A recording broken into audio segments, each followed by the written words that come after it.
সাম্প্রতিক সময়ে একটা নিউজ আমাদের দেশীয় মিডিয়াতে বেশ চাউর হয়েছে যে বাংলাদেশ বিমান বাহিনীতে নাকি ঈদের উপস্থিতি রয়েছে, যারা একটা বড় লেভেলের হামলার পরিকল্পনা করছে।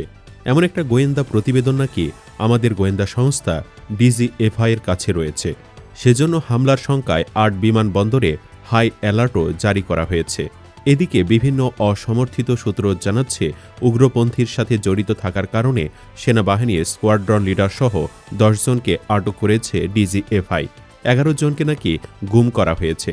অভিযোগ আছে ডিজিএফআইকে এখনও নিয়ন্ত্রণ করছে ভারতের র। তারা বাংলাদেশ বিমান বাহিনীর আধুনিকায়ন দেখতে চায় না।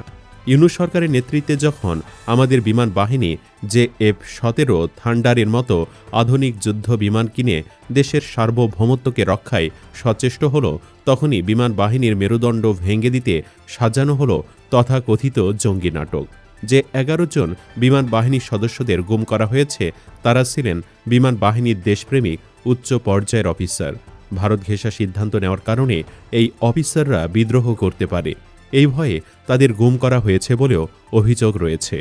এদিকে দেশের গুরুত্বপূর্ণ সরকারি স্থাপনায় নিরাপত্তা বাড়িয়েছে আইনশৃঙ্খলা রক্ষাকারী বাহিনী। হামলার হুমকি গোয়েন্দা নজরে আসার পর এই উদ্যোগ নেওয়া হয়েছে। আইনশৃঙ্খলা রক্ষাকারী বাহিনীর সকল ইউনিটের প্রধান থেকে শুরু করে মাঠ পর্যায়ে সতর্ক করা হয়েছে। পোশাকে ও সাদা পোশাকে নিরাপত্তা বাহিনীর সদস্যরা কাজ করছেন। উগ্রপন্থী ইস্যুর মতো এমন একটা সেন্সিটিভ ইস্যু হঠাৎ করে সামনে আসাতে মানুষের মনে এর সত্যতা নিয়ে সন্দেহ জাগাটায় অস্বাভাবিক কিছু নয়। কেন হঠাৎ করে দেশে উগ্রবাদী ইস্যু আসলো?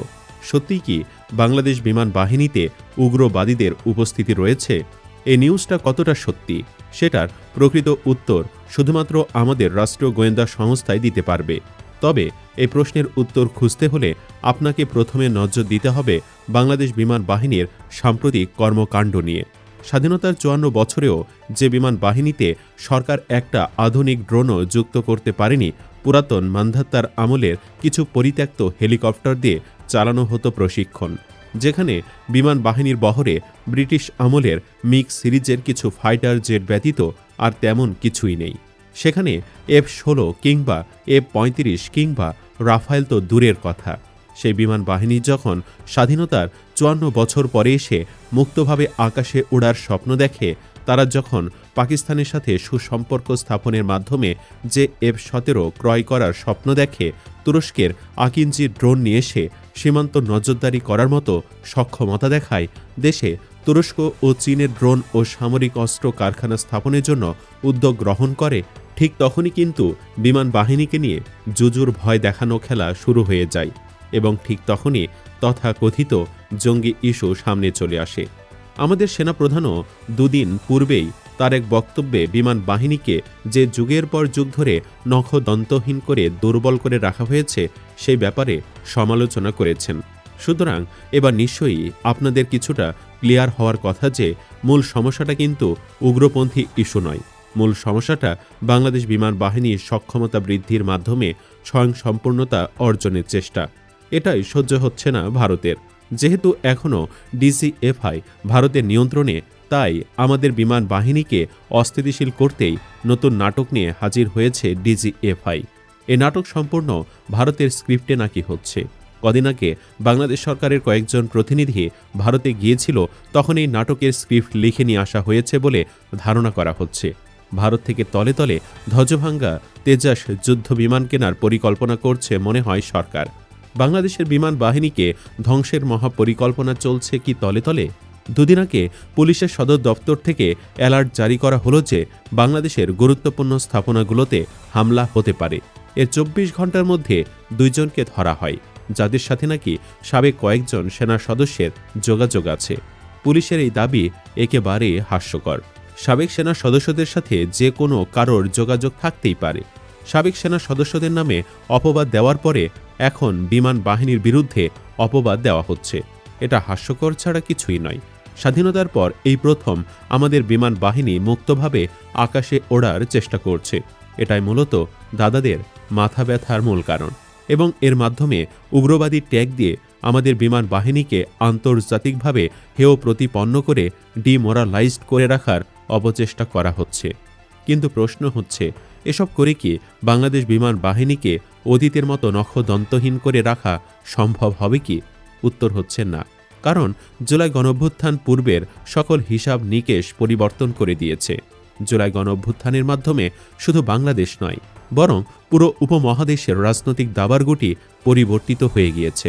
যতই কুটচাল দেওয়া হোক না কেন, এখন আর কোনো কিছুই পূর্বের মতো করে আর হবে না, এবং পূর্বের মতো করে ভাবাটাও এখন মূর্খতা ব্যতীত আর কিছুই নয়। বাংলাদেশ এগিয়ে যাবে ইনশাল্লাহ, এবং কারো রক্তচক্ষুই এই অগ্রযাত্রাকে থামিয়ে রাখতে পারবে না। এশিয়ার জিওপলিটিক্যাল গেম দ্রুত পরিবর্তন হতে যাচ্ছে, এবং এশিয়ার স্ট্রাইকার ইতিমধ্যেই পরিবর্তন হয়ে গিয়েছে। তবে শঙ্কার বিষয় হচ্ছে, বিএনপি সরকার কেন ডিজিএফআইকে ঢেলে সাজাচ্ছে না? তারা কেন রয়ের দেওয়া তথ্যের উপর ভিত্তি করে ৮ বিমানবন্দরে হাই অ্যালার্ট জারি করেছে? এটা কি শঙ্কা থেকেই যায় না? তবে কি বর্তমান অর্থনৈতিক অস্থিরতা ঢাকতেই বিএনপি সরকারও রয়ের প্রেসক্রিপশনে চলছে? এমন প্রশ্ন এসে যায়। দেশের যে এই মুহূর্তে কোনো উগ্রবাদী নেই, সেটা জানেন সাবেক ডিএমপি কমিশনার শেখ মোহাম্মদ সাজ্জাদ আলীও। হঠাৎ করে হামলার হুমকির বিষয়টি সামনে আসায় জনমনে আতঙ্কের পাশাপাশি নানা প্রশ্নে দেখা দিয়েছে। সেখানে সাবেক ডিএমপি কমিশনার শেখ মোহাম্মদ সাজ্জাদ আলী বলেছিলেন, দেশে কোনো উগ্রপন্থী নেই।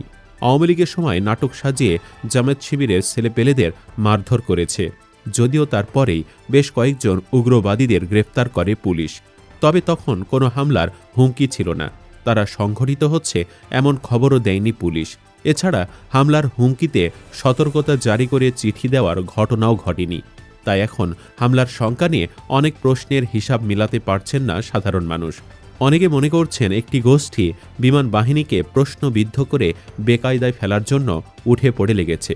আইনশৃঙ্খলা রক্ষাকারী বাহিনীর তরফে যদিও বলা হয়েছে, যে কোনো উগ্রবাদী গোষ্ঠীর অপতৎপরতা রুখে দেওয়ার সক্ষমতা তাদের রয়েছে। সম্প্রতি পুলিশ সদর দপ্তর থেকে যে চিঠি দিয়ে সতর্ক করা হয়েছে, সেখানে ইশতিয়াক আহমেদ সামির গ্রেফতারের তথ্য দেওয়া হয়েছে। তবে তাকে কবে কোন ইউনিটের গ্রেফতার করা হয়েছে সেটি বলা হয়নি। চিঠিতে গ্রেফতার ইশতিয়াকের সঙ্গে চাকরিচ্যুত 2 সেনা সদস্যের নিয়মিত যোগাযোগের তথ্য পাওয়া গেছে বলে উল্লেখ করা হয়। তারা রাষ্ট্রীয় গুরুত্বপূর্ণ স্থাপনায় বোমা বিস্ফোরণ, দেশ ধারালো অস্ত্র কিংবা আগ্নেয়াস্ত্র দিয়ে হামলা করতে পারে বলে জানতে পেরেছে পুলিশ সদর দফতর।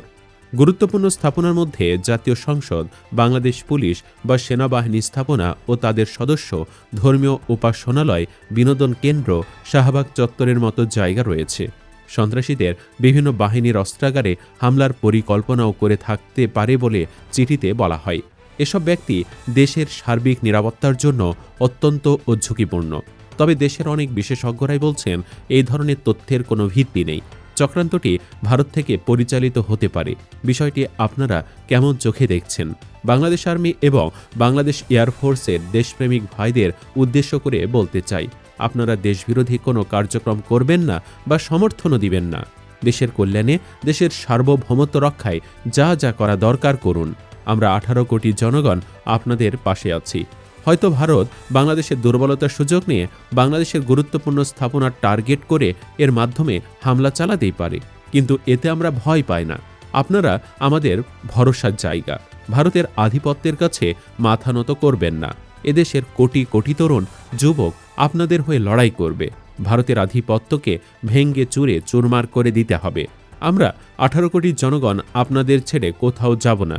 যদি তুমি ভয় পাও তবে তুমি শেষ, যদি তুমি রুখে দাঁড়াও তবে তুমি বাংলাদেশ। সুপ্রিয় দর্শক, আসলেই কি বিমান বাহিনীর মধ্যে উগ্রবাদীরা রয়েছে, নাকি এগুলোর সবই ভারতের চক্রান্ত বা অন্য দেশের চক্রান্ত? কমেন্ট বক্সে জানিয়ে দিন আপনার মতামত। ভিডিও ভালো লাগলে লাইক দিন এবং চ্যানেলটি সাবস্ক্রাইব করুন। ধন্যবাদ।